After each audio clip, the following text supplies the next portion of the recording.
கரூருக்கு திரு விஜய் அவர்கள் பேசுகின்ற பொழுது ஒரு கருத்தை சொல்லியிருக்கின்றார். அனைத்து இந்திய அண்ணா திராவிட முன்னேற்ற கழகமும் திமுகவும் கூட்டு களவாடிகள் என்று குறிப்பிட்டிருக்கின்றார். எவ்வளோ பெரிய வார்த்தை! தூய ஆட்சினார், வெளிப்படை ஆட்சினார், இப்போ யாரெல்லாம் சேர்த்திட்டு இருக்காரு. சில விஷயங்களை சொல்ல முடியும், சில விஷயங்களை சொல்ல முடியாது. இப்போ அவருக்கு இருக்குது 2 கால் தான் இருக்குது. ஒரு கால் இரவல் கால், அது எடர்ச்சின்னு வச்சுக்க இந்த ஆட்சி சாட்சி போயிடும். அவர் 108 இடத்துல ஜெயிச்சிருக்காரு. ஏங்க அதாங்க கட்சி ஆரம்பித்து 2 வருஷம் ஆகுது. ஏதாவது அனுபவம் இருந்தால் பரவாயில்ல.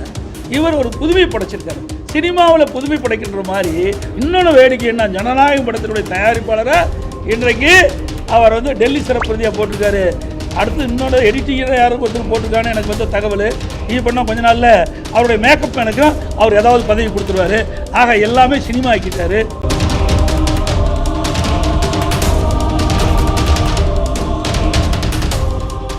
அதோடு அண்மையில் 10ஆம் தேதி கரூருக்கு தமிழக வெற்றி கட்சியுடைய தலைவரும் தமிழகத்துடைய முதலமைச்சருமான திரு விஜய் அவர்கள் பேசுகின்ற பொழுது ஒரு கருத்தை சொல்லியிருக்கின்றார். அனைத்து இந்திய அண்ணா திராவிட முன்னேற்ற கழகமும் திமுகவும் கூட்டு களவாடிகள் என்று குறிப்பிட்டிருக்கின்றார். எவ்வளோ பெரிய வார்த்தை!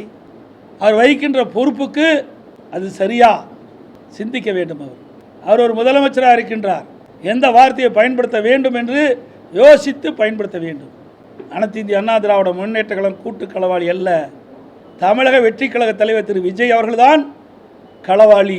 அனைத்து இந்திய அண்ணா திராவிட முன்னேற்ற கழகத்தின் சார்பாக போட்டியிட்டு இரட்டை சின்னத்திலே அவர்கள் போட்டியிட்டு வெற்றி பெற்றவர்களை குதிரை பேரத்தின் மூலமாக ராஜினாமா செய்து வைத்து அந்த ராஜினாமா செய்த உடனே அவர் டிவிகேயில் சேர்த்திருக்கின்றார்களே, இதுதான் எங்களுடைய சட்டமன்ற உறுப்பினர்களை ராஜினாமா செய்ய வைத்து தமிழக வெற்றி கழகத்தில் இணைத்துதான் களவாளிகள்.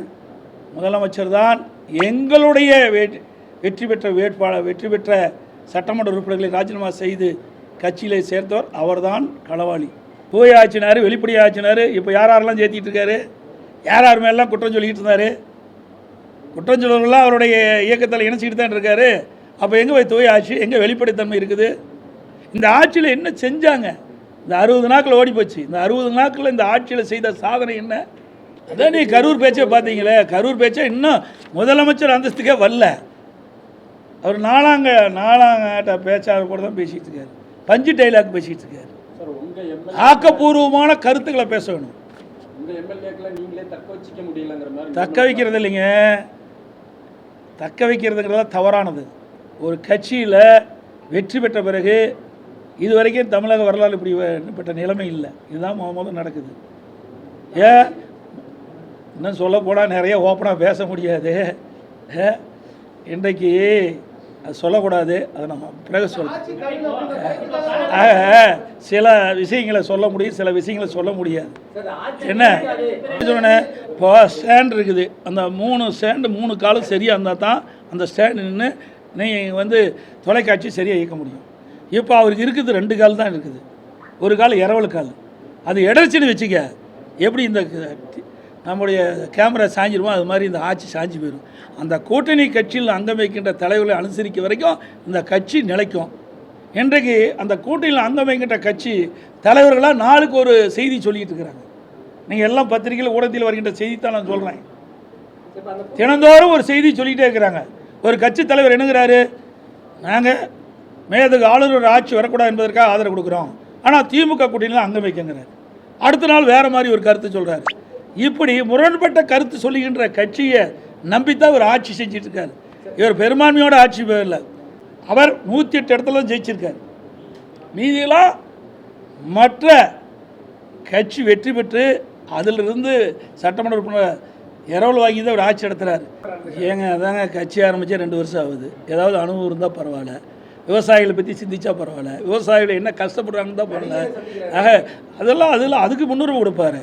அதான் என்ன, இப்போ அவருடைய அட்வைசர் யார்? தேர்தல் வகுப்பாளர் தான் அட்வைசர்.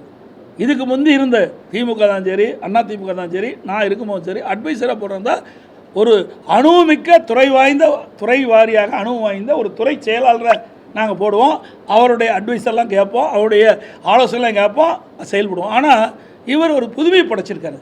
சினிமாவில் புதுமை படைக்கின்ற மாதிரி ஒரு அரசாங்கத்தில் இவர்களுக்கு யாரெல்லாம் தேர்தல் நேரத்தில் ஆதரவாக இருந்தாங்க, ஆலோசகராக இருந்தாங்க, அவரெல்லாம் இன்றைக்கி அட்வைசராக போட்டிருக்காரு.